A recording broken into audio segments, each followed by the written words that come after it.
নমস্কার, দেখছেন চারটে চারদিক। আপনাদের সঙ্গে রয়েছে আমি ঋষিকেশ। আরজিকর দুর্নীতিকাণ্ডে প্রথম চার্জশিট পেশ সিবিআই এর। আলিপুর কোর্টে চার্জশিট পেশ করেছে সিবিআই। আরজিকর দুর্নীতিকাণ্ডে এবার চার্জশিট পেশ করেছে সিবিআই। আলিপুর কোর্টে এই চার্জশিট পেশ করা হয়েছে বলে জানা যাচ্ছে। এর আগে আরজিকরে খুন এবং ধর্ষণের মামলাতেও সিবিআই চার্জশিট দিয়েছিল। এবার দুর্নীতিকাণ্ডেও চার্জশিট দিল সিবিআই। আলিপুর কোর্টে এই চার্জশিট পেশ করা হয়েছে বলে জানা যাচ্ছে। গোটা বিষয়টি নিয়ে বিস্তারিত জানবো। প্রতিনিধি রিয়া মাঝি রয়েছেন আমার সঙ্গে নিউজ রুমে। রিয়া, এই যে দুর্নীতি সম্পর্কিত যে চার্জশিট সিবিআই দিয়েছে, আরজিকরের যে দুর্নীতি, এই চার্জশিটে ঠিক কি উল্লেখ করা হয়েছে, কি রয়েছে তাতে? ঋষিদা, একাধিক বিষয়ে উল্লেখ রয়েছে এই চার্জশিটে। কারণ আমরা জানি যে এর আগে যখন এই করাপশন কেস সিবিআই তারা নেয় এবং এই তদন্ত শুরু করে, তখন দেখা যায় যে একাধিক কোম্পানির নাম উঠে আসে এবং যেই কোম্পানি একদম তাদের কোনো রকম ডকুমেন্টস ছিল না, একদম ব্ল্যাকে তারা রমরমিয়ে ব্যবসা করছিল আরজিকর চত্বরেই, সেই যে পুরো যে টেন্ডার, তারা টেন্ডার পাওয়ার যোগ্য না হলেও তাদেরকে টেন্ডার পাইয়ে দেওয়া হয়েছে এবং এর পুরো যে কাজ করা হয়েছে তার পিছনে রয়েছে সন্দীপ ঘোষ। একদম কার্যত সেই সমস্ত জায়গায়, সেই সমস্ত কোম্পানিগুলোর যে বাড়ি বা যারা আধিকারিকরা রয়েছে তাদের বাড়িতে পৌঁছে যায় সিবিআই এবং সব মিলিয়ে প্রায় আশিস পান্ডে, সন্দীপ ঘোষ সহ একাধিক জনকে, প্রায় 5 জনকে কিন্তু গ্রেপ্তার করা হয় এই করাপশন কাণ্ডে, আরজিকর করাপশন কাণ্ডে। ইতিমধ্যেই আজকে যেটা দেখা গেল যে 88 দিনের মাথায় চার্জশিট পেশ করলো সিবিআই। এই করাপশন কাণ্ডে চার্জশিট পেশ করলো।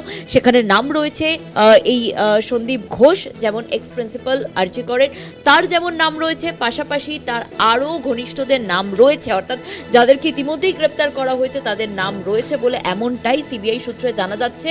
তবে 88 দিনের মাথায় এই চার্জশিট পেশ করলো এবং একই সঙ্গে যে 3টে কোম্পানির নাম উঠে এসেছিল সেই 3টি কোম্পানির নাম উল্লেখ রয়েছে সেই চার্জশিটে এবং পাশাপাশি প্রায় 1000 পাতার চার্জশিট পেশ করেছে সিবিআই বলে এমনটাই সূত্র মারফত জানা যাচ্ছে।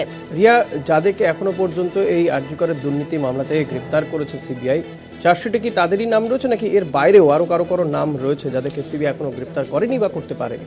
দেখো, সেই বিষয়টা এখনো স্পষ্ট নয়, কারণ কিছুক্ষণ হয়েছে টাইম সিবিআই চার্জশিট পেশ করেছে। এই চার্জশিট যখন বাইরে আসবে তখন হয়তো এই পুরো বিষয়টা স্পষ্ট হবে। তবে ইতিমধ্যেই যেমনটা জানা যাচ্ছে যে আশিস পান্ডে, যাকে 5 নম্বর গ্রেপ্তার করা হয়েছিল, তার আগেও আরও একাধিক ছিল যাদের যেই সব কোম্পানিগুলোর নাম উঠে এসেছিল, মা তারা থেকে আরম্ভ করে একাধিক কোম্পানির নাম উঠে এসেছিল এবং 3টে কোম্পানি অত্যন্ত হাইলাইট হয়েছিল, সেখানে এই মা তারা ছিল। এবং এই যে 3টি কোম্পানি, সেই 3টি কোম্পানি যারা আধিকারিকরা বা যারা মাথায় ছিল তাদেরকেও কিন্তু গ্রেপ্তার করা হয়েছে। টোটাল করাপশন কেসে সন্দীপ ঘোষ সহ 5 জনকে গ্রেপ্তার করা হয়েছে এবং সেই 5 জনের নাম তো রয়েছে, সন্দীপ ঘোষের নামও রয়েছে, কিন্তু এর বাইরে কারোর নাম রয়েছে কিনা সেই বিষয়টা স্পষ্ট হবে আর কিছুক্ষণ অতিক্রান্ত হলে। কারণ কিছুক্ষণ আগেই এই চার্জশিট পেশ করা হয়েছে সিবিআই এর তরফ থেকে এবং 88 দিনের মাথায়। কারণ এর আগে আমরা দেখেছিলাম যে এই করাপশন কেসে 2টি সেকশন অ্যাড করা হয়েছিল, একটি 120B এবং একটি 420 অর্থাৎ 420 আইপিসি অ্যাড করা হয়েছিল। কিন্তু তারপরেও যেটা দেখা গেল যে ফের আরও একটা সেকশন অ্যাড করা হলো, সেটা হচ্ছে ফর্জারি সেকশন। এবং সেই সেকশন যখনই অ্যাড করা হলো তখনই কিন্তু চার্জশিটের সময়সীমা 90 ডেজ পেয়ে গিয়েছিল সিবিআই এবং সেই 88 দিনের মাথায়। কারণ সন্দীপ ঘোষকে প্রথম গ্রেপ্তার করে এই করাপশন কেসে এবং সেটা 2 সেপ্টেম্বর তাকে গ্রেপ্তার করা হয়। 88 দিন আজকে অতিক্রান্ত হচ্ছে। আজকেই সেই চার্জশিট জমা করলো আলিপুর আদালতে, এই চার্জশিট জমা করলো সিবিআই। অনেক ধন্যবাদ রিয়া। নিঃসন্দেহে এই চার্জশিটে আর কি থাকে তা নিয়ে আমরা নিঃসন্দেহে আগামীতে আরও বেশি আপডেট আপনাদের দিতে পারবো, কারণ সদ্যই চার্জশিট পেশ করেছে সিবিআই আলিপুর কোর্টে এবং যাদেরকে গ্রেপ্তার করা হয়েছিল তাদের নাম তো রয়েছে, নতুন কারো নাম থাকে কিনা সেদিকে আমাদের নজর রাখবো।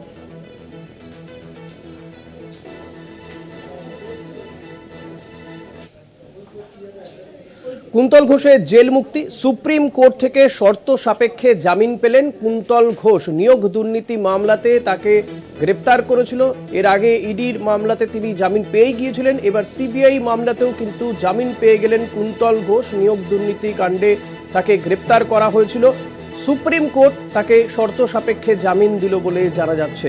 এই নিয়ে কথা বলবো রিয়া মাঝির সঙ্গে। রিয়া রয়েছেন আমার সঙ্গে নিউজ রুমে।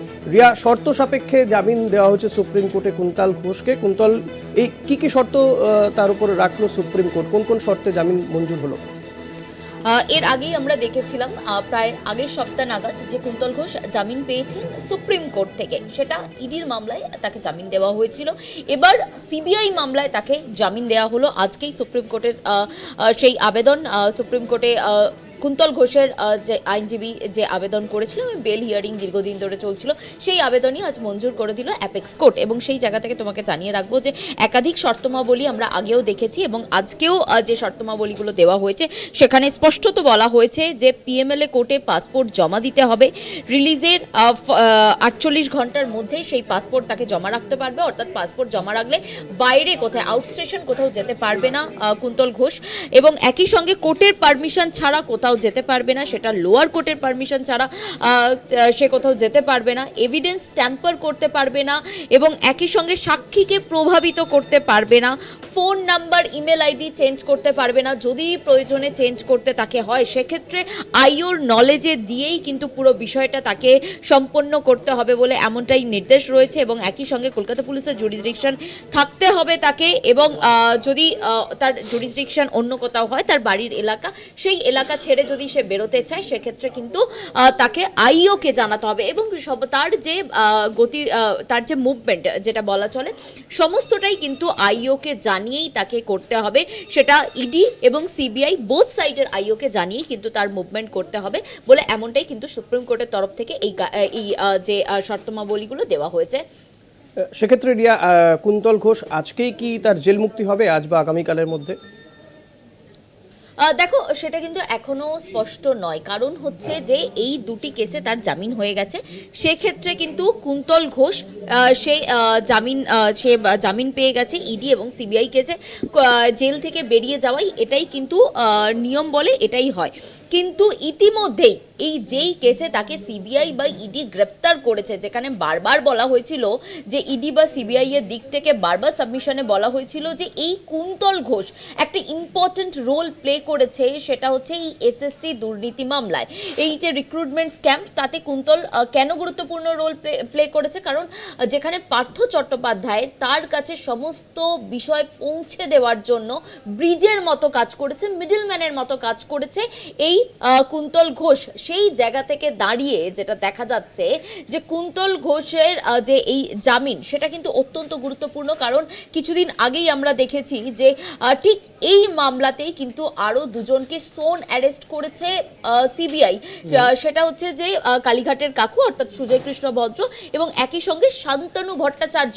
কুন্তল ঘোষ এবং শান্তনু ভট্টাচার্যকে কিন্তু একই সঙ্গে গ্রেপ্তার প্রায় করেছিল ইডি, এবং সেই জায়গা থেকে দাঁড়িয়ে ইডির হেফাজতে তারা দুজনেই ছিল, তাদেরকে সিবিআই নিয়েছে এবং কুন্তল ঘোষকেও কিন্তু নিতে চাইছে এবং তাকেও আরো একটি মামলাতে ট্যাগ করতে চাইছে, কারণ ইডি বা সিবিআই দুজনেই হাতেই কিন্তু গ্রেপ্তার হয়েছে কুন্তল ঘোষ, কিন্তু আরো একটি নতুন করে মামলায় ট্যাগ করতে চাইছিল। কিন্তু তার আগে যেহেতু তার জামিন হয়ে গেছে, সুপ্রিম কোর্ট থেকে জামিন হয়ে গেছে, সেক্ষেত্রে কিন্তু তার কাম্য যে আজ বা কাল পেপার ওয়ার্ক করতে যতক্ষণ সময় লাগে তার মধ্যেই কিন্তু পেপার ওয়ার্ক কমপ্লিট হলেই কুন্তল ঘোষ জেল থেকে বেরিয়ে যাবে, যদি না সেন্ট্রাল এজেন্সি আর কোনো কেসে তাকে ট্যাগ করে বা তাকে নতুন করে আর কোনো কেসে জড়ায়। সেক্ষেত্রে কিন্তু কাল বা পরশুর মধ্যে একদমই তাই, একদমই।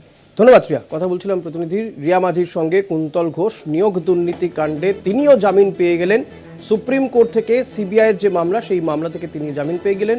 এর আগের সপ্তাহতেই ইডির মামলাতে জামিন পেয়ে গিয়েছিলেন। ফলত এখনো পর্যন্ত যা খবর, জেল মুক্তি কিন্তু এক প্রকার সময়ের অপেক্ষা এই কুন্তল ঘোষে, যাকে নিয়োগ দুর্নীতি কাণ্ডে গ্রেপ্তার করা হয়েছিল।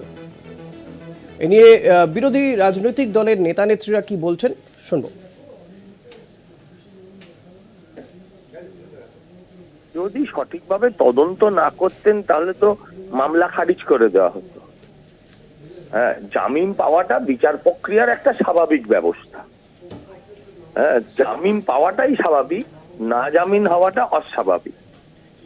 হ্যাঁ, আসলে কিছু লোককে আমরা সমাজের মধ্যে দেখতে চাই না, তাই আমাদের বারবার মনে হয় যে এরা কেন আবার সামনে এসে ঘুরবে, এরা আবার আপনাদের টিভির সামনে এসে বড় বড় ভাষণ মারবে। দেখুন, দীর্ঘদিন জেলে ছিল, এই মামলাগুলোয় বোধহয় সর্বোচ্চ 7-8 বছরের শাস্তি হয়, তার মধ্যে 2-2.5 বছর বা তার বেশি সময় এরা কাটিয়ে ফেলেছে। স্বাভাবিকভাবে জামিন হয়েছে মানে এই নয় যে বেকসুর খালাস হয়ে গেছে। বা এমন নয় যে মামলা খারিজ করে দেওয়া হয়েছে। একজন মানুষকে তো বিচারাধীন বন্দী হিসেবে বেশি দিন আটকে রাখা যায় না, সেটা ভারতবর্ষের আইন বিরুদ্ধ। যারা তদন্ত করছেন তারা ঠিকমতো দ্রুত তদন্ত করে বিচার প্রক্রিয়া শুরু করতে না পারলে বেল হয়ে যাবে এইরকম। এটাই হচ্ছে সিবিআই এবং ইডির দায়িত্ব, যেটা তারা ব্যর্থ হচ্ছেন, যে তাড়াতাড়ি এদের বিচার প্রক্রিয়ার মধ্যে নিয়ে আসা। আমাদের তো এটাই বক্তব্য যে সিবিআই ইডি তারা সঠিকভাবে এই কাজগুলো করছেন না, সেই জন্য এরা জামিন পেয়ে যাচ্ছেন। জামিন বিচার ব্যবস্থার একটা অঙ্গ। আইন আদালত থেকে জামিন পেয়েছে সে বিষয়ে আমাদের কিছু মন্তব্য নেই, কিন্তু সিবিআই বা ইডি যে শুধুমাত্র ঘোরাফেরা করছে 2 বছর 2.5 বছর ধরে কাউকে তথ্য জোগাড় করে দিতে পারছে না। মানে অনুব্রত বাবুর ক্ষেত্রে দেখলাম যে মিডিয়েটার পায়নি বলে, ট্রান্সলেটর পায়নি বলে তাকে জামিন দিতে হয়েছে। বোঝাই যাচ্ছে তদন্তটা কেমন করছে। মাথার উপরে দিদির হাত আর ওপরে দাদার হাত থাকলে এরা সবাই জামিন পাবে। এ তো সবে শুরু। পার্থবাবু থেকে শুরু করে সবাই এবার জামিনের জন্য অপেক্ষা করছেন। দেখতে থাকুন, সবাই বাইরে থাকবে। দুর্নীতি নিয়ে তৃণমূলকে বলেছে দুর্নীতি নিয়ে ভোটে কোনো প্রভাবিত হয় না, ফলে দুর্নীতি যেরকম চলতে থাকে সেরকম চলবে। প্রাথমিক নিয়োগ দুর্নীতি মামলা সন্তু গঙ্গোপাধ্যায় ও শান্তনু বন্দ্যোপাধ্যায়ের কণ্ঠস্বরের নমুনা সংগ্রহের আবেদন। কণ্ঠস্বরের নমুনা সংগ্রহের আবেদনে অনুমতি আদালতের। প্রাথমিক দুর্নীতি মামলাতে এবার আরও 2 জনের কণ্ঠস্বরের নমুনা সংগ্রহের আবেদন। সন্তু গঙ্গোপাধ্যায় ও শান্তনু ব্যানার্জির কণ্ঠস্বরের নমুনা সংগ্রহের আবেদন করা হয়েছে এবং সেই আবেদন ইতিমধ্যে মঞ্জুরও করা হয়েছে বলে জানা যাচ্ছে।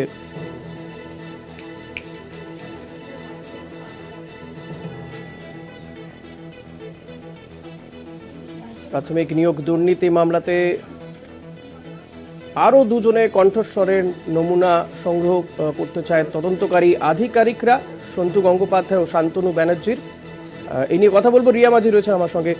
রিয়া, এই যে আমরা দেখেছিলাম যে প্রাথমিক নিয়োগ দুর্নীতি মামলাতে এর আগে কালীঘাটে কাকুর কণ্ঠস্বরের নমুনা সংগ্রহ করা হয়েছিল, কিন্তু তারপর তদন্তের কি হয়েছে জানি না, আবার 2 জনের কণ্ঠস্বরের নমুনা সংগ্রহ করতে চাইছে তদন্তকারী আধিকারিকরা।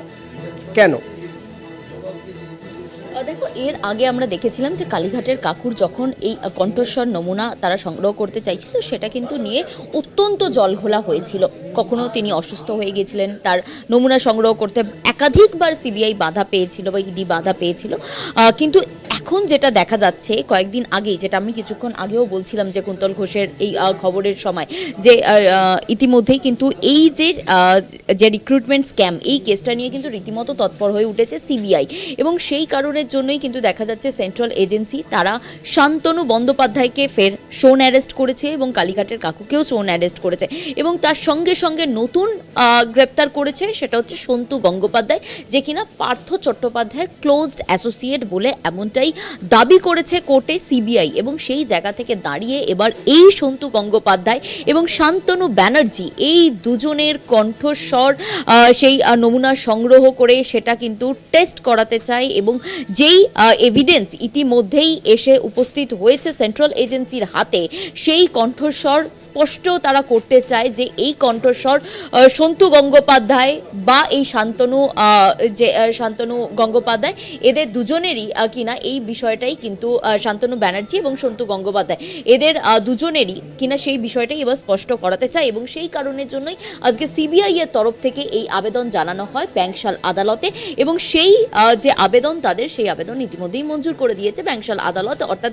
সিবিআই আদালত ইতিমধ্যেই মঞ্জুর করে দিয়েছে। এবং একজন ম্যাজিস্ট্রেটের সামনে এই পুরো বিষয়টা, এই তাদের নমুনা সংগ্রহ করতে পারবে এবং জেলে গিয়ে নমুনা সংগ্রহ করতে পারবে সিবিআই, এবং তারপরে সেটা টেস্টের জন্য পাঠানো হবে ল্যাবেতে, এবং সেই টেস্ট রিপোর্ট এলেই কিন্তু কার্যত স্পষ্ট হবে সেন্ট্রাল এজেন্সি যে যেই এভিডেন্স তাদের কাছে রয়েছে, যেই কণ্ঠস্বর তারা শুনেছে, যেখানে কাকুর কণ্ঠস্বর পাওয়া গিয়েছিল, কালীঘাটের কাকু, যেখানে সন্তু এবং যে শান্তনু ব্যানার্জির যে কণ্ঠস্বর তারা, যেটা তাদের অনুমান ছিল যে এইগুলো তাদেরই কণ্ঠস্বর, সেই বিষয়টাকেই এবার স্পষ্ট হতে চাইছে এবং ডকুমেন্টেড করতে চাইছে। সেই কারণের জন্যই কিন্তু এই পদক্ষেপ বা এই আবেদন সিবিআই এর তরফ থেকে আজকে ব্যাংশাল আদালতে জানানো হয়েছিল, এবং সেটা ইতিমধ্যেই মঞ্জুর করে দিয়েছে আদালত।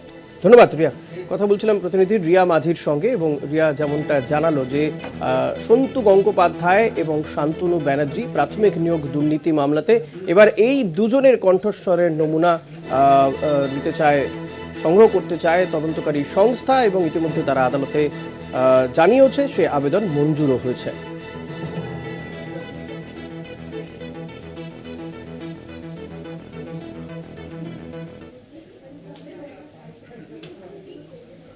এদিকে সুজয় কৃষ্ণের আগাম জামিন মামলাতে ভৎসনার মুখে পড়ল ইডি। কিভাবে সুজয়কে শোন অ্যারেস্ট দেখানো হলো প্রশ্ন তুলেছে হাইকোর্ট।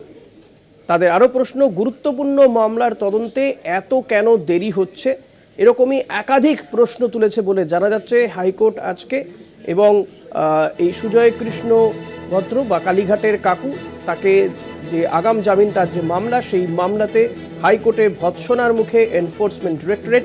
কিভাবে সুজয় কৃষ্ণকে শোন অ্যারেস্ট দেখানো হলো তা নিয়েও প্রশ্ন তোলা হয়েছে। সিবিআইয়ের কাছে এই সিবিআইকে কিন্তু প্রশ্নের মুখে পড়তে হয়েছে। সিবিআইকেও 2 সপ্তাহের মধ্যে সিবিআইয়ের কাছে হলফনামা জমারও নির্দেশ দেওয়া হয়েছে কলকাতা হাইকোর্টের পক্ষ থেকে। একটা বিরতি নিয়ে ফিরছি, সঙ্গে থাকবেন। নমস্কার, দেখছেন 4টে 4 দিক, আপনাদের সঙ্গে রয়েছি আমি ঋষিকেশ। আরজিকর দুর্নীতি কাণ্ডে প্রথম চার্জশিট পেশ সিবিআই এর। আলিপুর কোর্টে চার্জশিট পেশ করেছে সিবিআই। আরজিকর দুর্নীতি কাণ্ডে এবার চার্জশিট পেশ করেছে সিবিআই। আলিপুর কোর্টে এই চার্জশিট পেশ করা হয়েছে বলে জানা যাচ্ছে। এর আগে আরজিকরে খুন এবং ধর্ষণের মামলাতেও সিবিআই চার্জশিট দিয়েছিল, এবার দুর্নীতি কাণ্ডেও চার্জশিট দিল সিবিআই। আলিপুর কোর্টে এই চার্জশিট পেশ করা হয়েছে বলে জানা যাচ্ছে। গোটা বিষয়টি নিয়ে বিস্তারিত জানবো। প্রতিনিধি রিয়া মাঝি রয়েছেন আমার সঙ্গে নিউজ রুমে। রিয়া, এই যে দুর্নীতি সম্পর্কিত যে চার্জশিট সিবিআই দিয়েছে, আরজিকরের যে দুর্নীতি সম্পর্কিত, এই চার্জশিটে ঠিক কি উল্লেখ করা হয়েছে, কি রয়েছে তাতে?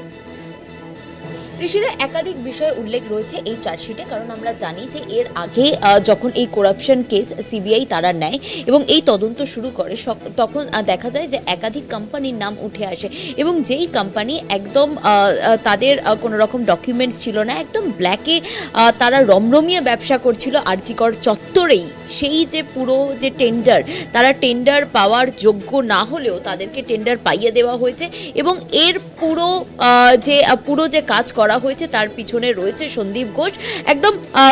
একদম কার্যত সেই সমস্ত জায়গায়, সেই সমস্ত কোম্পানিগুলোর যে বাড়ি বা যারা আধিকারিকরা রয়েছে তাদের বাড়িতে পৌঁছে যায় সিবিআই, এবং সব মিলিয়ে প্রায় আশিস পান্ডে, সন্দীপ ঘোষ সহ একাধিক জনকে, প্রায় 5 জনকে কিন্তু গ্রেপ্তার করা হয় এই করাপশন কাণ্ডে, আরজিকর করাপশন কাণ্ডে। ইতিমধ্যেই আজকে যেটা দেখা গেল যে 88 দিনের মাথায় চার্জশিট পেশ করলো সিবিআই, এই করাপশন কাণ্ডে চার্জশিট পেশ করলো। সেখানে নাম রয়েছে এই সন্দীপ ঘোষ, যেমন এক্স প্রিন্সিপাল আরজিকরের, তার যেমন নাম রয়েছে, পাশাপাশি তার আরও ঘনিষ্ঠদের নাম রয়েছে, অর্থাৎ যাদেরকে ইতিমধ্যেই গ্রেপ্তার করা হয়েছে তাদের নাম রয়েছে বলে এমনটাই সিবিআই সূত্রে জানা যাচ্ছে। তবে 88 দিনের মাথায় এই চার্জশিট পেশ করলো, এবং একই সঙ্গে যে 3টে কোম্পানির নাম উঠে এসেছিল সেই 3টি কোম্পানির নাম উল্লেখ রয়েছে সেই চার্জশিটে, এবং পাশাপাশি প্রায় 1000 পাতার চার্জশিট পেশ করেছে সিবিআই বলে এমনটাই সূত্র মারফত জানা যাচ্ছে।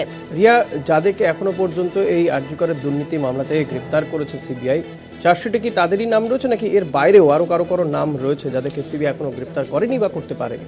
দেখো, সেই বিষয়টা এখনো স্পষ্ট নয়, কারণ কিছুক্ষণ হয়েছে টাইম, সিবিআই চার্জশিট পেশ করেছে। এই চার্জশিট যখন বাইরে আসবে তখন হয়তো এই পুরো বিষয়টা স্পষ্ট হবে। তবে ইতিমধ্যেই যেমনটা জানা যাচ্ছে যে আশিস পান্ডে, যাকে 5 নম্বর গ্রেপ্তার করা হয়েছিল, তার আগেও আরও একাধিক ছিল যাদের যেই সব কোম্পানিগুলোর নাম উঠে এসেছিল, মা তারা থেকে আরম্ভ করে একাধিক কোম্পানির নাম উঠে এসেছিল, এবং 3টে কোম্পানি অত্যন্ত হাইলাইট হয়েছিল, সেখানে এই মা তারা ছিল। এবং এই যে 3টি কোম্পানি, সেই 3টি কোম্পানি যারা আধিকারিকরা বা যারা মাথায় ছিল তাদেরকেও কিন্তু গ্রেপ্তার করা হয়েছে। টোটাল করাপশন কেসে সন্দীপ ঘোষ সহ 5 জনকে গ্রেপ্তার করা হয়েছে, এবং সেই 5 জনের নাম তো রয়েছে, সন্দীপ ঘোষের নামও রয়েছে, কিন্তু এর বাইরে কারোর নাম রয়েছে কিনা সেই বিষয়টা স্পষ্ট হবে আর কিছুক্ষণ অতিক্রান্ত হলে, কারণ কিছুক্ষণ আগেই এই চার্জশিট পেশ করা হয়েছে সিবিআই এর তরফ থেকে, এবং 88 দিনের মাথায়। কারণ এর আগে আমরা দেখেছিলাম যে এই করাপশন কেসে দুটি সেকশন অ্যাড করা হয়েছিল, একটি 120B এবং একটি 420 অর্থাৎ 420 আইপিসি অ্যাড করা হয়েছিল। কিন্তু তারপরেও যেটা দেখা গেল যে ফের আরও একটা সেকশন অ্যাড করা হলো, সেটা হচ্ছে ফর্জারি সেকশন। এবং সেই সেকশন যখনই অ্যাড করা হলো তখনই কিন্তু চার্জশিটের সময়সীমা 90 ডেজ পেয়ে গিয়েছিল সিবিআই, এবং সেই 88 দিনের মাথায়, কারণ সন্দীপ ঘোষকে প্রথম গ্রেপ্তার করে এই করাপশন কেসে এবং সেটা 2 সেপ্টেম্বর তাকে গ্রেপ্তার করা হয়। 88 দিন আজকে অতিক্রান্ত হচ্ছে, আজকেই সেই চার্জশিট জমা করলো আলিপুর আদালতে, এই চার্জশিট জমা করলো সিবিআই। অনেক ধন্যবাদ রিয়া। নিঃসন্দেহে এই চার্জশিটে আর কি কি থাকে তা নিয়ে আমরা নিঃসন্দেহে আগামীতে নিঃসন্দেহে আরও বেশি আপডেট আপনাদের দিতে পারবো, কারণ সদ্যই চার্জশিট পেশ করেছে সিবিআই আলিপুর কোর্টে এবং যাদেরকে গ্রেপ্তার করা হয়েছিল তাদের নাম তো রয়েছে, নতুন কারো নাম থাকে কিনা সেদিকে আমাদের নজর রাখবো।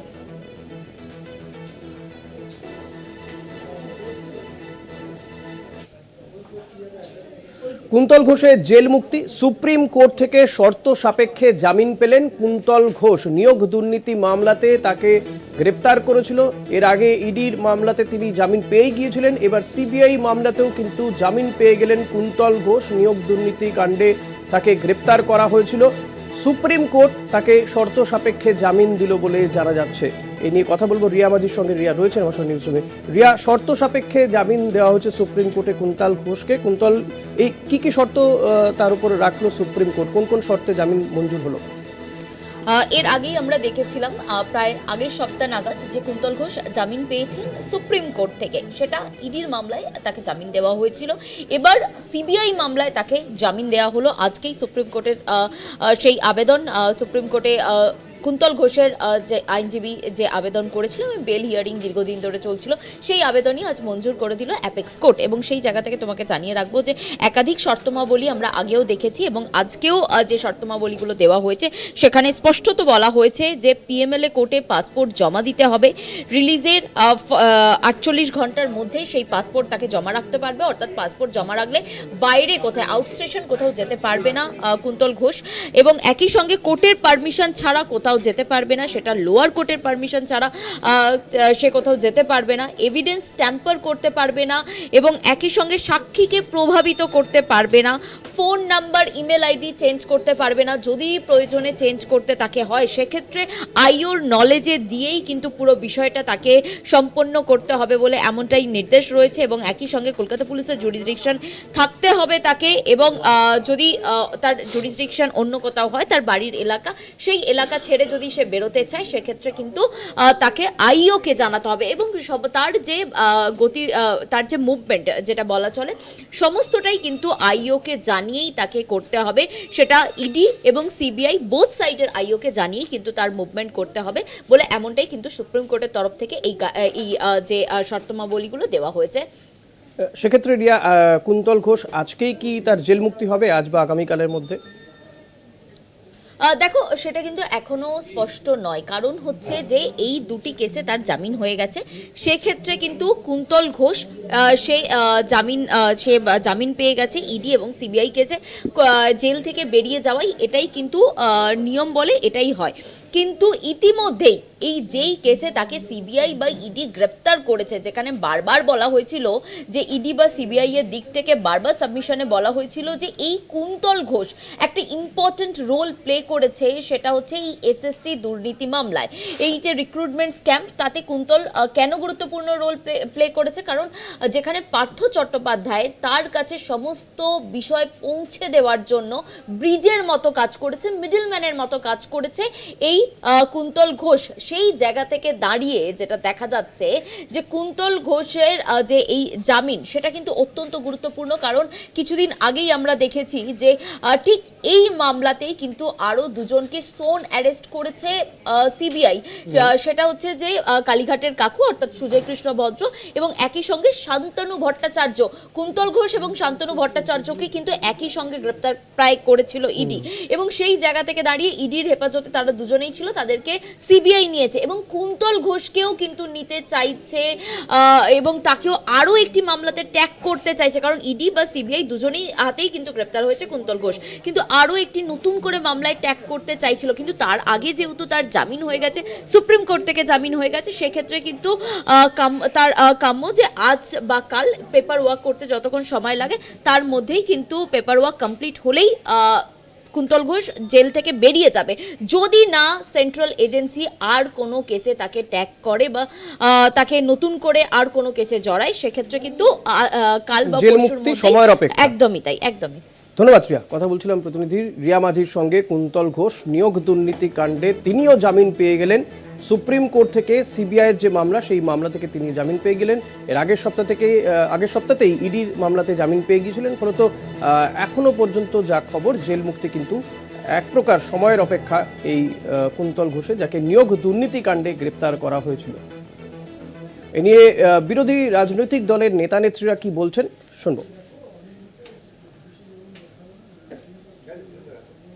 যদি সঠিকভাবে তদন্ত না করতেন তাহলে তো মামলা খারিজ করে দেওয়া হতো। হ্যাঁ, জামিন পাওয়াটা বিচার প্রক্রিয়ার একটা স্বাভাবিক ব্যবস্থা। হ্যাঁ, জামিন পাওয়াটাই স্বাভাবিক, না জামিন হওয়াটা অস্বাভাবিক। হ্যাঁ, আসলে কিছু লোককে আমরা সমাজের মধ্যে দেখতে চাই না, তাই আমাদের বারবার মনে হয় যে এরা কেন আবার সামনে এসে ঘুরবে, এরা আবার আপনাদের টিভির সামনে এসে বড় বড় ভাষণ মারবে। দেখুন, দীর্ঘদিন জেলে ছিল, এই মামলাগুলোয় বোধহয় সর্বোচ্চ 7-8 বছরের শাস্তি হয়, তার মধ্যে 2-2.5 বছর বা তার বেশি সময় এরা কাটিয়ে ফেলেছে। স্বাভাবিকভাবে জামিন হয়েছে। জামিন হয়েছে মানে এই নয় যে বেকসুর খালাস হয়ে গেছে, বা এমন নয় যে মামলা খারিজ করে দেওয়া হয়েছে। একজন মানুষকে তো বিচারাধীন বন্দী হিসেবে বেশি দিন আটকে রাখা যায় না, সেটা ভারতবর্ষের আইন বিরুদ্ধ। যারা তদন্ত করছেন তারা ঠিকমতো দ্রুত তদন্ত করে বিচার প্রক্রিয়া শুরু করতে না পারলে বেল হয়ে যাবে এইরকম। এটাই হচ্ছে সিবিআই এবং ইডির দায়িত্ব, যেটা তারা ব্যর্থ হচ্ছেন, যে তাড়াতাড়ি এদের বিচার প্রক্রিয়ার মধ্যে নিয়ে আসা। আমাদের তো এটাই বক্তব্য যে সিবিআই ইডি তারা সঠিকভাবে এই কাজগুলো করছেন না, সেই জন্য এরা জামিন পেয়ে যাচ্ছেন। জামিন বিচার ব্যবস্থার একটা অঙ্গ। আইন আদালত থেকে জামিন পেয়েছে, সে বিষয়ে আমাদের কিছু মন্তব্য নেই, কিন্তু সিবিআই বা ইডি যে শুধুমাত্র ঘোরাফেরা করছে, 2 বছর 2.5 বছর ধরে কাউকে তথ্য জোগাড় করে দিতে পারছে না। মানে অনুব্রত বাবুর ক্ষেত্রে দেখলাম যে মিডিয়েটার পায়নি বলে, ট্রান্সলেটর পায়নি বলে তাকে জামিন দিতে হয়েছে। বোঝাই যাচ্ছে তদন্তটা কেমন করছে। মাথার উপরে দিদির হাত আর ওপরে দাদার হাত থাকলে এরা সবাই জামিন পাবে। এতো সবে শুরু।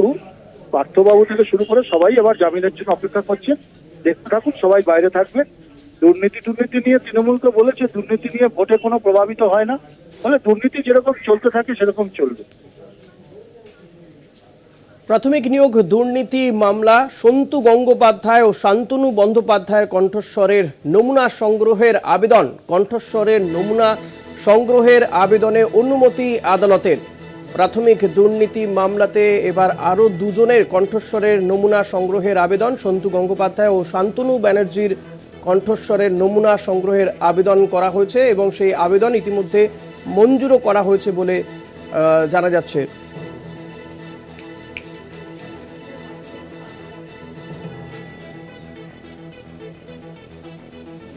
প্রাথমিক নিয়োগ দুর্নীতি মামলাতে আরও 2 জনের কণ্ঠস্বরের নমুনা সংগ্রহ করতে চায় তদন্তকারী আধিকারিকরা, সন্তু গঙ্গোপাধ্যায় ও শান্তনু ব্যানার্জির। এই নিয়ে কথা বলবো, রিয়া মাঝি রয়েছে আমার সঙ্গে। রিয়া, এই যে আমরা দেখেছিলাম যে প্রাথমিক নিয়োগ দুর্নীতি মামলাতে এর আগে কালীঘাটে কাকুর কণ্ঠস্বরের নমুনা সংগ্রহ করা হয়েছিল, কিন্তু তারপর তদন্তের কি হয়েছে জানি না, আবার 2 জনের কণ্ঠস্বরের নমুনা সংগ্রহ করতে চাইছে তদন্তকারী আধিকারিকরা। কেন? দেখো, এর আগে আমরা দেখেছিলাম যে কালীঘাটের কাকুর যখন এই কণ্ঠস্বর নমুনা তারা সংগ্রহ করতে চাইছিল, সেটা কিন্তু নিয়ে অত্যন্ত জলঘোলা হয়েছিল। কখনো তিনি অসুস্থ হয়ে গেছিলেন, তার নমুনা সংগ্রহ করতে একাধিকবার সিবিআই বাধা পেয়েছিল বা ইডি বাধা পেয়েছিল। কিন্তু এখন যেটা দেখা যাচ্ছে কয়েকদিন আগেই, যেটা আমি কিছুক্ষণ আগেও বলছিলাম যে কুন্তল ঘোষের এই খবরের সময়, যে ইতিমধ্যেই কিন্তু এই যে রিক্রুটমেন্ট স্ক্যাম, এই কেসটা নিয়ে কিন্তু রীতিমতো তৎপর হয়ে উঠেছে সিবিআই। এবং সেই কারণের জন্যই কিন্তু দেখা যাচ্ছে সেন্ট্রাল এজেন্সি তারা শান্তনু বন্দ্যোপাধ্যায়কে ফের শোন অ্যারেস্ট করেছে এবং কালীঘাটের কাকুকেও শোন অ্যারেস্ট করেছে, এবং তার সঙ্গে সঙ্গে নতুন গ্রেপ্তার করেছে, সেটা হচ্ছে সন্তু গঙ্গোপাধ্যায়, যে কিনা পার্থ চট্টোপাধ্যায়ের ক্লোজড অ্যাসোসিয়েট বলে এমনটাই দাবি করেছে কোর্টে সিবিআই। এবং সেই জায়গা থেকে দাঁড়িয়ে এবার এই সন্তু গঙ্গোপাধ্যায় এবং শান্তনু ব্যানার্জি, এই দুজনের কণ্ঠস্বর সেই নমুনা সংগ্রহ করে সেটা কিন্তু টেস্ট করাতে চায়, এবং যেই এভিডেন্স ইতিমধ্যেই এসে উপস্থিত হয়েছে সেন্ট্রাল এজেন্সির হাতে, সেই কণ্ঠস্বর স্পষ্ট তারা করতে চায় যে এই কণ্ঠস্বর সন্তু গঙ্গোপাধ্যায় বা এই শান্তনু গঙ্গোপাধ্যায়, এদের দুজনেরই কিনা এই বিষয়টাই কিন্তু শান্তনু ব্যানার্জি এবং সন্তু গঙ্গোপাধ্যায়, এদের দুজনেরই কিনা সেই বিষয়টাই এবার স্পষ্ট করাতে চায়। এবং সেই কারণের জন্যই আজকে সিবিআই এর তরফ থেকে এই আবেদন জানানো হয় ব্যাংশাল আদালতে, এবং সেই যে আবেদন তাদের, সেই আবেদন ইতিমধ্যেই মঞ্জুর করে দিয়েছে ব্যাংশাল আদালত, অর্থাৎ সিবিআই আদালত ইতিমধ্যেই মঞ্জুর করে দিয়েছে। এবং একজন ম্যাজিস্ট্রেটের সামনে এই পুরো বিষয়টা, এই তাদের নমুনা সংগ্রহ করতে পারবে এবং জেলে গিয়ে নমুনা সংগ্রহ করতে পারবে সিবিআই, এবং তারপরে সেটা টেস্টের জন্য পাঠানো হবে ল্যাবেতে, এবং সেই টেস্ট রিপোর্ট এলেই কিন্তু কার্যত স্পষ্ট হবে সেন্ট্রাল এজেন্সি যে যেই এভিডেন্স তাদের কাছে রয়েছে, যেই কণ্ঠস্বর তারা শুনেছে, যেখানে কাকুর কণ্ঠস্বর পাওয়া গিয়েছিল, কালীঘাটের কাকু, যেখানে সন্তু এবং যে শান্তনু ব্যানার্জির যে কণ্ঠস্বর, তারা যেটা তাদের অনুমান ছিল যে এইগুলো তাদেরই কণ্ঠস্বর, সেই বিষয়টাকেই এবার স্পষ্ট হতে চাইছে এবং ডকুমেন্টেড করতে চাইছে। সেই কারণের জন্যই কিন্তু এই পদক্ষেপ বা এই আবেদন সিবিআই এর তরফ থেকে আজকে ব্যাংশাল আদালতে জানানো হয়েছিল, এবং সেটা ইতিমধ্যেই মঞ্জুর করে দিয়েছে আদালত। ধন্যবাদ রিয়া। কথা বলছিলাম প্রতিনিধি রিয়া মাঝির সঙ্গে, এবং রিয়া যেমনটা জানালো যে সন্তু গঙ্গোপাধ্যায় এবং শান্তনু ব্যানার্জি প্রাথমিক নিয়োগ দুর্নীতি মামলাতে এবার এই দুজনের কণ্ঠস্বরের নমুনা নিতে চায়, সংগ্রহ করতে চায় তদন্তকারী সংস্থা, এবং ইতিমধ্যে তারা আদালতে জানিয়েছে সে আবেদন মঞ্জুরও হয়েছে।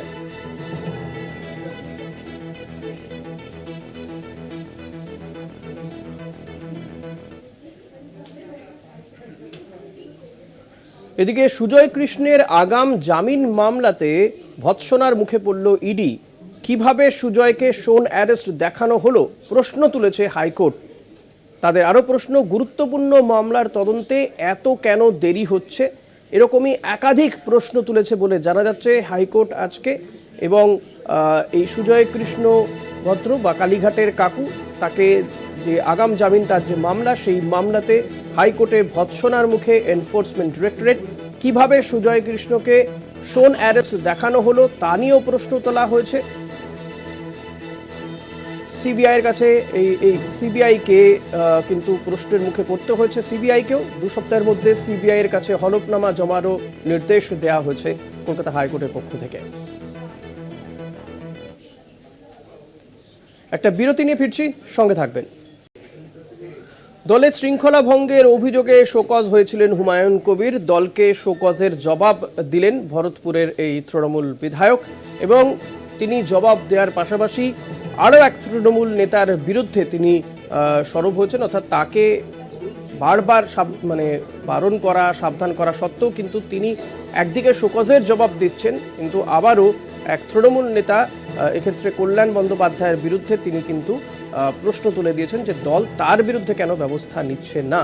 এ নিয়ে আমরা কথা বলবো। বিশেষ প্রতিনিধি দেবজ্যোতি ঘোষ রয়েছেন আমার সঙ্গে। দেবজ্যোতি, কোথাও গিয়ে হুমায়ুন কবির তিনি শোকজের জবাব তো দিলেন, কিন্তু তারপরেও তিনি কল্যাণ বন্দ্যোপাধ্যায়কে নিয়ে প্রশ্ন তুলে দিলেন। দেখো ঋষিকেশ, এই ভরতপুরে তৃণমূল কংগ্রেসের বিধায়ক হুমায়ুন কবির আজ নয়, বহুদিন ধরেই দল বিরোধী মন্তব্য একের পর এক করে আসছেন। সম্প্রতি তৃণমূল কংগ্রেসের 2 নেতা ফিরহাদ হাকিম এবং কল্যাণ বন্দ্যোপাধ্যায় সম্বন্ধে যে মন্তব্য করেছিলেন, তারপরেই তৃণমূল কংগ্রেসের যে শৃঙ্খলা রক্ষা কমিটি, সেই শৃঙ্খলা রক্ষা কমিটি তাকে শোকজ করে, এবং আজকে শোকজের তিনি জবাব দিয়েছেন। গতকাল তিনি মুখ্যমন্ত্রী তথা তৃণমূল নেত্রী মমতা বন্দ্যোপাধ্যায়ের সঙ্গে কথা বলে বরফ গলানোর একটা চেষ্টা করেছিলেন, কিন্তু সেখানে তিনি ব্যর্থ হয়েছেন। তৃণমূল নেত্রীর তীব্র রোষের মুখে তিনি পড়েছিলেন তৃণমূল নেত্রী গতকাল বলে দিয়েছিলেন আগে শোকজের উত্তর দাও, তারপরে তোমার সঙ্গে কথা বলবো, এবং আজকে শোকজের উত্তর তিনি দিয়েছেন এবং কৃতকর্মের জন্য তিনি ক্ষমা প্রার্থনা করেছেন। ক্ষমা প্রার্থনা করার 15 মিনিটের মধ্যেই তিনি বিধানসভার গেটে এসে আবারও তীব্র আক্রমণ করলেন কল্যাণ বন্দ্যোপাধ্যায়কে। তিনি বলেছেন যে তৃণমূল ছাত্র পরিষদের নেতা তিনাঙ্কুর ভট্টাচার্যকে যেভাবে আক্রমণ করেছেন এই কল্যাণ বন্দ্যোপাধ্যায়, তা কিন্তু শৃঙ্খলা ভঙ্গের সামিল। তার বিরুদ্ধে কেন ব্যবস্থা নিচ্ছে না দল? কারণ তৃণমূল নেত্রী মমতা বন্দ্যোপাধ্যায় এবং অভিষেক বন্দ্যোপাধ্যায় এই তিনাঙ্কুর ভট্টাচার্যকে তার পদে বসিয়েছেন, কিন্তু তাকে এইভাবে আক্রমণ করায় তারপরও দল কেন তার বিরুদ্ধে ব্যবস্থা নিচ্ছে না? এছাড়াও বেশ কিছু বিস্ফোরক মন্তব্য তিনি করেছেন, অর্থাৎ আগামী কয়েকদিনের মধ্যে আবার শৃঙ্খলা রক্ষা কমিটি তাকে ডাকবেন কিনা তা নিয়ে কিন্তু শুরু হয়েছে জোর চর্চা বিধানসভার অভ্যন্তরে। তবে বারবার বিতর্কিত মন্তব্য তিনি করেন এবং আজও তার অন্যতা হয়নি। ঋষিকেশ, ধন্যবাদ দেবজ্যোতি। কথা বলছিলাম বিশেষ প্রতিনিধি দেবজ্যোতি ঘোষের সঙ্গে।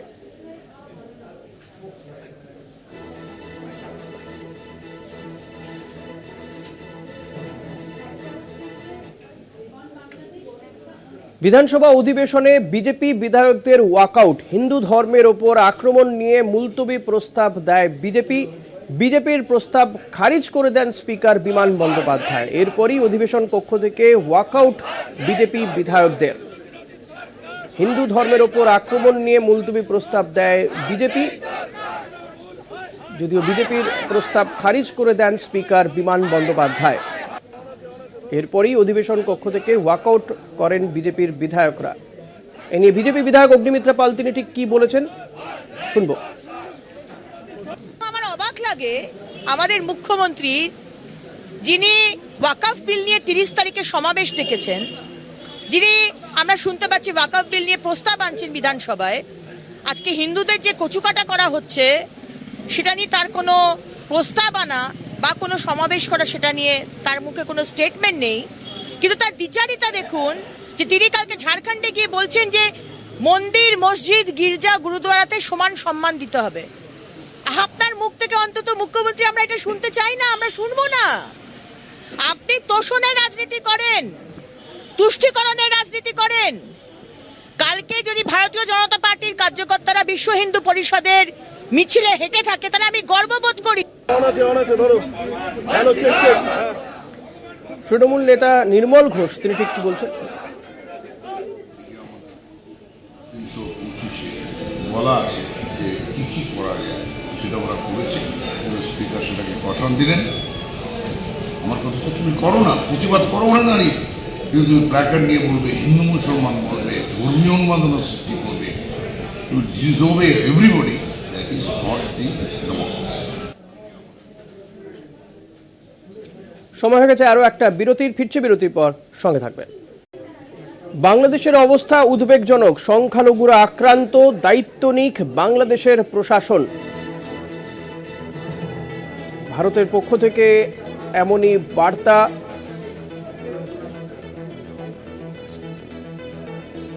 সংখ্যালঘুরা আক্রান্ত হচ্ছেন বাংলাদেশে, দায়িত্ব নিক বাংলাদেশের প্রশাসন।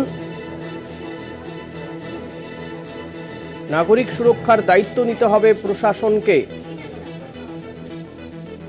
বিদেশমন্ত্রী এস জয়শঙ্করের সাংবাদিক বৈঠক, আর সাংবাদিক বৈঠকেই এই উদ্বেগ প্রকাশ করে বার্তা বলে জানা যাচ্ছে বিদেশ মন্ত্রকের, ভারতীয় বিদেশ মন্ত্রকের। এই গোটা বিষয়টি নিয়ে কথা বলবো। Kolkata TV political editor Ashis Chattopadhyay রয়েছেন আমার সঙ্গে। আশিস দা, যেটা জানতে চাবো, ভারত এর আগে অবশ্য বার্তা দিয়েছিল, কিন্তু আজকের বার্তাটা কোথাও গিয়ে একটু আগের তুলনায় একটু কড়া বার্তা দেওয়া হলো ভারতের পক্ষ থেকে। হ্যাঁ, দেখো, গুরুতর দিকে যাচ্ছে। ভারতের প্রতিক্রিয়াও স্বভাবতই গুরুতর হচ্ছে।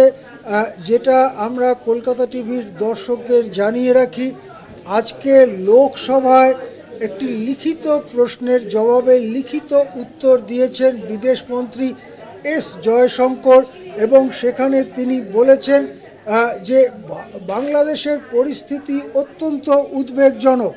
তিনি আগস্ট মাস থেকে নানান ঘটনার কথা উল্লেখ করে বলেছেন যে আগস্টেও সংখ্যালঘুদের ওপরে, এখানে হিন্দু বলে উল্লেখ করা হয়েছে জয়শঙ্করের যে লিখিত জবাব প্রশ্নের, তাতে হিন্দু বলে উল্লেখ করা হয়েছে যে হিন্দুদের ওপরে অত্যাচার হয়েছে, তাদের বাড়ি ঘর দোর তাদের ব্যবসার জায়গা সমস্ত ধ্বংস করা হয়েছে। এমনকি সদ্য সমাপ্ত দুর্গা পুজো সময়তেও, পূজা যে ফেস্টিভ্যাল হয় সেই সময়তেও একটি স্থানের নাম উল্লেখ করে বিদেশমন্ত্রী তার জবাবে বলেছেন যে সেই পূজা মণ্ডপ আক্রান্ত হয় এবং পরিস্থিতি এমন দিকেই যায় যাতে বাংলাদেশ প্রশাসনকে সেনা নিয়োগ করতে হয়, সেনা নামাতে হয় এবং বাংলাদেশ বর্ডার গার্ডকে নামাতে হয় পরিস্থিতি কোনো রকমের সামাল দিতে। এই পরিস্থিতিতে বাংলাদেশকেই দেখতে হবে সে দেশের সংখ্যালঘুদের নিরাপত্তা, এখানে অবশ্য হিন্দু বলে উল্লেখ করা হয়েছে, হিন্দুদের নিরাপত্তা। সুতরাং আজকে লোকসভার ফ্লোরে দাঁড়িয়ে বিদেশ মন্ত্রকের এই সোজা বিবৃতি, সোজা জবাব কিন্তু একটি নতুন উপাদান নিয়ে এলো বাংলাদেশ ভারত সম্পর্কের মধ্যে। বিদেশ মন্ত্রীর এই লিখিত বিবৃতির পরেই রণধীর জয়সওয়াল, যিনি বিদেশ মন্ত্রকের মুখপাত্র, তিনি সাংবাদিক সম্মেলন করলেন এবং সাংবাদিক সম্মেলন করে তিনিও কিন্তু বললেন অবস্থা অত্যন্ত উদ্বেগজনক এবং সে দেশের সরকারকে এই পরিস্থিতির সামাল দেওয়ার জন্য ব্যবস্থা নিতে হবে। চিন্ময় দাসের গ্রেপ্তারি নিয়ে জয়সওয়াল বলেন যে তিনি আশা করেন যে চিন্ময় দাস ফেয়ার ট্রায়াল পাবে, অর্থাৎ ন্যায় বিচার পাবে। এই সব কথা বলে এবং যতগুলো প্রশ্ন ছিল তার প্রায় বেশিরভাগই বাংলাদেশ নিয়ে। সুতরাং বিদেশ মন্ত্রকের যে সাংবাদিক সম্মেলনে মুখপাত্র যেসব কথা বললেন তার অনেকটাই বাংলাদেশ নিয়ে। সুতরাং একই দিনে জোড়া ঘটনা ভারতে, অর্থাৎ লোকসভার ফ্লোরে দাঁড়িয়ে বিদেশ মন্ত্রীর লিখিত জবাব এবং বিদেশ মন্ত্রকের সাংবাদিক সম্মেলনের পরে বাংলাদেশের ওপরে চাপ বাড়ল।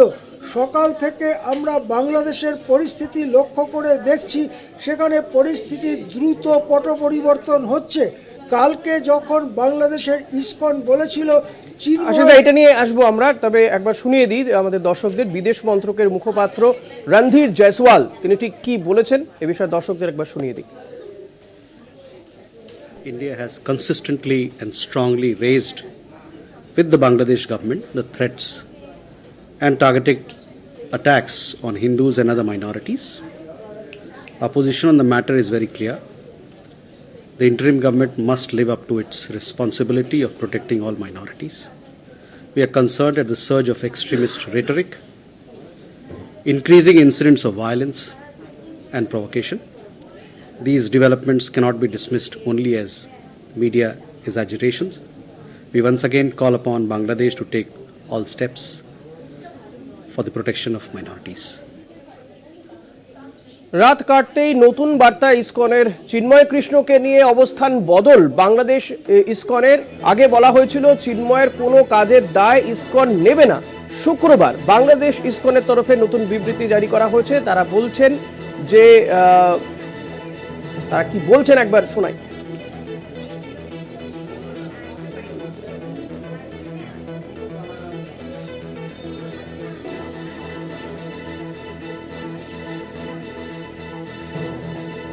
শুক্রবার বলা হয় চিন্ময় কৃষ্ণর বক্তব্যের দায় তারা নেবেন না, কিন্তু এর আগে বলা হয়েছিল দায় তারা নেবেন না, কিন্তু এরপরে শুক্রবার দিন কিন্তু তারা বলেছেন যে তিনি ইসকনের মুখপাত্র নন, তাকে আগেই বহিষ্কার করা হয়েছিল ইসকন থেকে।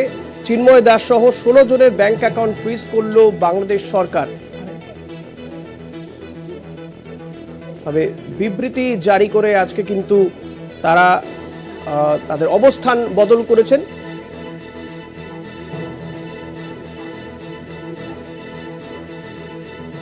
তারা বলেছেন যে চিন্ময় কৃষ্ণ দাসকে বাংলাদেশ ইসকন সমর্থন করে। আজকে তাদের এই অবস্থান বদলের কারণটা কি এটাই জানবো। পলিটিক্যাল এডিটর আশিস চট্টোপাধ্যায় রয়েছেন আমার সঙ্গে। আশিস দা, এই যে ইসকনের আগের একরকম বক্তব্য, শুক্রবার অর্থাৎ আজকে তাদের একরকম বক্তব্য, এই যে অবস্থান বদল তার কারণ কি বলে মনে হয়? যে ভারতের চাপ এবং অন্যান্য প্রান্তের থেকেও যে চাপ আসছে সেই কারণেই? দেখো ঋষি, বাংলাদেশের পরিস্থিতি অতি তরল এবং দ্রুত পরিবর্তনশীল। কালকে বাংলাদেশ ইসকন রীতিমতো সাংবাদিক সম্মেলন করে বলেছিল চিন্ময় কৃষ্ণ দাসের কোনো কথা বা কাজের দায়িত্ব সেই সংগঠন নেবে না। তারা বলেছিল যে চিন্ময়কে অনেক আগেই বহিষ্কার করা হয়েছে।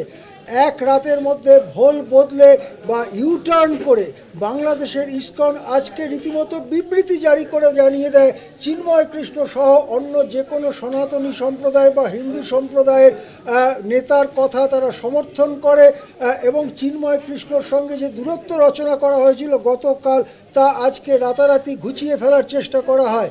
কিন্তু কেন এই পরিবর্তন, কি ঘটছে বাংলাদেশের অন্দরে? আমরা যদি মনে করি তাহলে দেখব গত 24 ঘন্টায় কতগুলো গুরুত্বপূর্ণ ঘটনা ঘটেছে।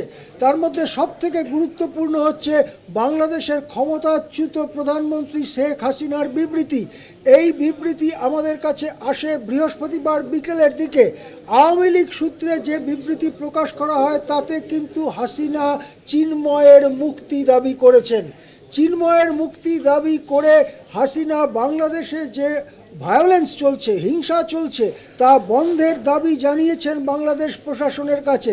তিনি বিভিন্ন সম্প্রদায়ের কথা উল্লেখ করেছেন, হিন্দু, বৌদ্ধ, জৈন ইত্যাদি। তার সঙ্গে আহমেদিয়া সম্প্রদায়ের কথা উল্লেখ করেছেন, যেটা খুব উল্লেখযোগ্য। যেসব ধর্মস্থানের উপরে আক্রমণ হচ্ছে তার মধ্যে যেমন মন্দিরের কথা বলেছেন, মসজিদের কথাও তিনি বলেছেন, মসজিদের উপরেও আক্রমণ হচ্ছে।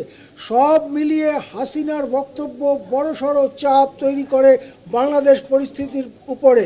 তারপরে ভারত থেকেও কড়া কূটনৈতিক বার্তা পাঠানো হতে থাকে।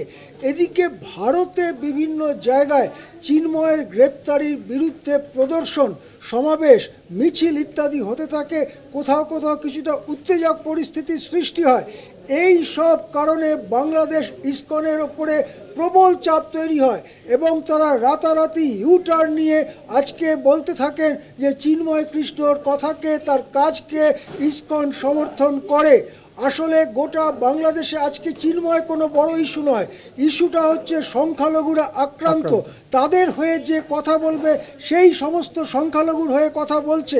সে কথাই আজকে বিদেশমন্ত্রী জয়শঙ্কর বলেছেন, সংখ্যালঘুদের জান মালের দায়িত্ব, যেটা হাসিনার ভাষায়, জান মালের দায়িত্ব বাংলাদেশ প্রশাসনকে নিতে হবে। তার থেকে নানা রকম কূটনৈতিক প্যাঁচ মেরে যদি কেউ বেরিয়ে যেতে চায় তাকে কিন্তু ফেলেই সংখ্যালঘুদের দাবি এগিয়ে যাবে। এটা বাংলাদেশ ইসকন ভালোভাবে বুঝতে পেরেই আজকে রাতারাতি ভোল বদল করেছে। ঋষি, ধন্যবাদ আশিস দা। কথা বলছিলাম Kolkata TV political editor Ashis চট্টোপাধ্যায়ের সঙ্গে, এবং তিনি যেমনটা বললেন যে বাংলাদেশের ওপরে বিভিন্ন দিক থেকেই চাপ আসছে। নিঃসন্দেহে শেখ হাসিনার বিবৃতি, তার যে বক্তব্য, এবং তারপরে ভারতের থেকে বারবার কূটনৈতিক চাপ, যে কারণেই কিন্তু মনে করা হচ্ছে যে বাংলাদেশ ইসকনের এভাবে ভুল বদল বা রাতারাতি তাদের বক্তব্য বদলে গিয়েছে। তারা এর আগে বলেছিলেন যে চিন্ময় কৃষ্ণ দাস তাদের কেউ নয়, কিন্তু আজকেই তারা জানাচ্ছেন বিবৃতি জারি করে রীতিমতো যে তারা চিন্ময় কৃষ্ণ দাসের পাশেই রয়েছেন। আবার একটা বিরতি নিয়ে ফিরবো, সঙ্গে থাকবেন। ফের হাইকোর্টে ভর্ৎসিত ইডি। সুজয় কৃষ্ণ ভদ্রের আগাম জামিন মামলায় ভৎসনার মুখে কেন্দ্রীয় এজেন্সি। আদালতে অভিযুক্তকে পেশ করার নির্দেশ জারি থাকা অবস্থায় কিভাবে সেই ব্যক্তিকে শোন অ্যারেস্ট দেখানো হলো? ইডির পদক্ষেপে ক্ষিপ্ত আদালত, 2 সপ্তাহের মধ্যে হলফনামা জমা দেওয়ার নির্দেশ। সুজয় কৃষ্ণ ভদ্রের আগাম জামিন মামলায় ভর্ৎসিত ইডি। আদালতে অভিযুক্তকে পেশ করার নির্দেশ জারি থাকা অবস্থায় কিভাবে সেই ব্যক্তিকে শোন অ্যারেস্ট দেখানো হলো? ইডির এমন পদক্ষেপ ব্যাখ্যাতীত জানিয়ে 2 সপ্তাহের মধ্যে হলফনামা পেশ করার নির্দেশ বিচারপতি জয়মাল্য বাগচির নেতৃত্বাধীন ডিভিশন বেঞ্চের। 25শে নভেম্বর সুজয় কৃষ্ণ ওরফে কাকুর বিরুদ্ধে প্রোডাকশন ওয়ারেন্ট জারি হয়। সেই ওয়ারেন্ট জারি থাকা অবস্থায় 26শে নভেম্বর সিবিআই শোন অ্যারেস্টের নথি নিম্ন আদালতে জমা দেয়। অথচ প্রোডাকশন ওয়ারেন্ট অনুযায়ী অভিযুক্তকে এখনও নিম্ন আদালতে পেশ করা হয়নি। এই অবস্থায় ভারতীয় ন্যায় সংহিতা অনুযায়ী অভিযুক্তের আগাম জামিন প্রাপ্য বলে দাবি করেন অভিযুক্তের আইনজীবী। ইডি হেফাজতে থাকা কাকুকে নিজেদের হেফাজতে নিতে চায় সিবিআই। সেই সূত্রে প্রোডাকশন ওয়ারেন্ট জারি হওয়ায় আইন অনুযায়ী কিভাবে শোন অ্যারেস্ট আবেদন পেশ করা হলো? এই প্রশ্ন তুলে বেঞ্চের জিজ্ঞাসা, বহু কোটি টাকার তদন্ত যেখানে চলছে সেখানে তদন্তকারী অফিসার আইনের এই সূক্ষ্ম বিষয়গুলো জানেন না, নাকি অভিযুক্তকে ঘুরিয়ে সাহায্য করা হচ্ছে? যদি ওই তদন্তকারী অফিসার সত্যি যোগ্য হন, তার প্রতিফলন কেন তার কাজে দেখা যাচ্ছে না? কেন এই গুরুত্বপূর্ণ মামলার প্রতিটি ক্ষেত্রে তদন্তে দেরি হয়েই চলেছে? প্রশ্ন তুলেছে বেঞ্চ। 2 সপ্তাহের মধ্যে সিবিআই এর তদন্তকারী অফিসারকে এই ঘটনার ব্যাখ্যা সহ হলফনামা দেওয়ার নির্দেশ কলকাতা হাইকোর্টের। কলকাতা টিভি। পরীক্ষার আগেই প্রশ্নপত্র বিকোচ্ছে হাজার হাজার টাকায়। সংবাদ মাধ্যম খবর করতে যেতেই মারমুখী হন পরীক্ষার্থীরা। ফার্মাসিস্ট পরীক্ষার কয়েক ঘন্টা আগে এমনই বেনিয়মের ছবি ধরা পড়েছে আরামবাগের সরকারি পলিটেকনিক কলেজে। ঘটনায় পুলিশ আটক করে 4 জনকে। ফার্মাসিস্ট পরীক্ষার আগে হাজার হাজার টাকায় বিকোচ্ছে প্রশ্নপত্র। পরীক্ষার কয়েক ঘন্টা আগে ছাত্রছাত্রীদের হাতে মাইক্রো জেরক্স করার রেডি টুকলি। পেজের কোশ্চেন পেয়েছেন? ওটা কি ওটা দেখাচ্ছিলাম, ওটা কি না না কি আছে দেখি না, ওটা দেখি একবার দেখি না কি দেখালেন। অভিযোগ পেয়ে সংবাদ মাধ্যম খবর করতে গেলে পরিস্থিতি উত্তপ্ত হয়ে ওঠে। মারমুখী হয়ে ওঠে পড়ুয়ারা। সংবাদ মাধ্যমকে তাড়া করা হয়। এলাকায় উত্তেজনা ছড়িয়ে পড়ে। পরে পুলিশ গিয়ে পরিস্থিতি নিয়ন্ত্রণে আনে। ভাটার মোড় রয়েছে, ভাটার মোড়ে মাঝে মাঝে কোশ্চেন লিক হয়ে যাচ্ছে শুনছি, যেটা দাদারা বলছেন যে কোশ্চেন নাকি কিছু জন পেয়ে যাচ্ছেন পরীক্ষার আগে, পরীক্ষা আধা ঘন্টা 1 ঘন্টা আগে কোশ্চেন পেয়ে যাচ্ছেন। এরকম কিছু অসৎ ছাত্রছাত্রীরা রয়েছে যারা আপাতত নোট টোট করছে, মানে অসৎভাবে করছেন, স্যাররা ধরেওছে অনেককে। 300 জন পরীক্ষার্থীকে 25 লক্ষ টাকায় ফার্মাসিস্ট পরীক্ষার প্রশ্নপত্র সরবরাহ করা হচ্ছে। অভিযোগ কারচুপির পিছনে রয়েছে কলেজের অধ্যক্ষ অধ্যাপকেরা। একটি চক্র টাকার বিনিময়ে পরীক্ষার্থীদের প্রশ্নপত্র দিচ্ছে বলে অভিযোগ স্থানীয়দের। এই যে কলেজের প্রফেসর প্রিন্সিপাল, সে আধ ঘন্টা থেকে 1 ঘন্টা আগে প্রশ্ন উত্তর একবারে সমস্ত মেল করে দিচ্ছে। তার বিনিময়ে প্রচুর টাকার রফা হয়েছে। হ্যাঁ, এই যে ফার্মাসির যে লাইসেন্সটা, এই লাইসেন্সটা মানুষ, এটা তো একটা ধরুন সে ফার্মাসির লাইসেন্স করার পর একটা ওষুধ দোকান করবে, সে যদি টুগলি করে পাস করে যদি পরীক্ষা দিয়ে সে একটা লাইসেন্স নিয়ে ওষুধ দোকান করে, সে তো পেটে যন্ত্রণার ওষুধ মাথা যন্ত্রণায় দিবে। ফার্মাসিস্টের লাইসেন্স পেলেই কেল্লা ফতে। মাসে মাসে হাজার হাজার টাকা রোজগার। জালিয়াতির জেরে অযোগ্য পরীক্ষার্থীরাই পেয়ে যাবেন লাইসেন্স। এরাই একদিন ভুল ওষুধ দেবেন সাধারণ মানুষকে। ভবিষ্যতে ভয়ঙ্কর পরিস্থিতির কথা ভেবে আটকে উঠছেন সাধারণ মানুষ। দীপঞ্জন রায়ের রিপোর্ট, কলকাতা টিভি। ইউক্রেনের বিদ্যুৎ কেন্দ্রে লক্ষ্য করে বিমান হামলা। রাশিয়ার এই হামলার জেরে দেশব্যাপী ব্ল্যাকআউট। ইউক্রেনে কনকনে ঠান্ডায় সমস্যায় পড়েছেন 10 লক্ষেরও বেশি মানুষ। রাশিয়ার এই আক্রমণের কড়া নিন্দা জানিয়েছে কিয়েভ। অন্যদিকে কিয়েভে ফের নতুন হাইপারসনিক ক্ষেপণাস্ত্র হামলার হুমকি দিয়েছে পুতিন। কনকনে ঠান্ডায় কাঁপছে ইউক্রেন, আর প্রবল ঠান্ডাকেই হাতিয়ার করল রাশিয়া। বেছে বেছে ইউক্রেনের বিদ্যুৎ কেন্দ্রগুলিতে বিমান হামলার রুশ ফৌজের। লাগাতার হামলায় ইউক্রেনের বিভিন্ন বিদ্যুৎ কেন্দ্রের পরিকাঠামো কার্যত ভেঙে পড়েছে, যার জেরে দেশটিতে বিদ্যুতের ঘাটতি দেখা দিয়েছে।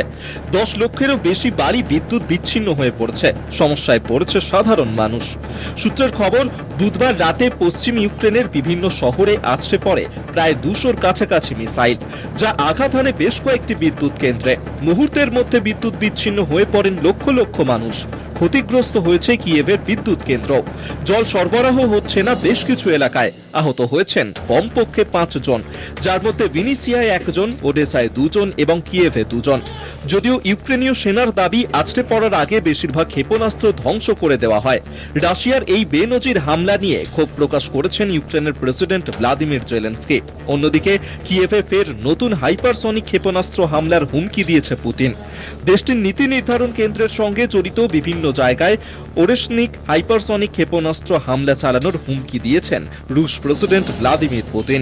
প্রায় 1000 দিন পেরিয়ে গিয়েছে রাশিয়া ইউক্রেন যুদ্ধের, কিন্তু এতটুকুও পরিবর্তন হয়নি রণক্ষেত্রের ছবি। হামলা পাল্টা হামলা, রক্তপাত, হানাহানি সবকিছু নিয়েই বজায় রয়েছে যুদ্ধের ছাঁচ। এই মুহূর্তে কনকনে ঠান্ডায় কাঁপছে ইউক্রেন, আর এই সময়টাকেই হাতিয়ার করে হামলা চালানোর অভিযোগ উঠেছে রাশিয়ার বিরুদ্ধে। কলকাতা টিভি।